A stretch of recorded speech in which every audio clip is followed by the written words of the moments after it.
Convido o formando Lucas Catabriga Rocha para que, em seu nome e dos demais colegas aqui presentes, requeira simbolicamente o grau de engenheiro pela Universidade Federal do Espírito Santo.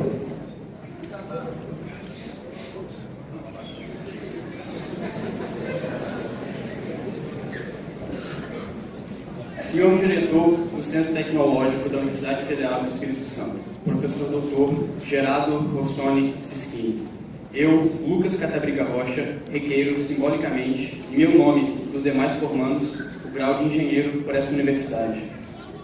Eu, Geraldo Rossoni Sischini, diretor do Centro Tecnológico da Universidade Federal do Espírito Santo, em virtude da autoridade que me concedem as leis de vigor, confiro simbolicamente o grau de engenheiro ao formando Lucas Catabriga Rocha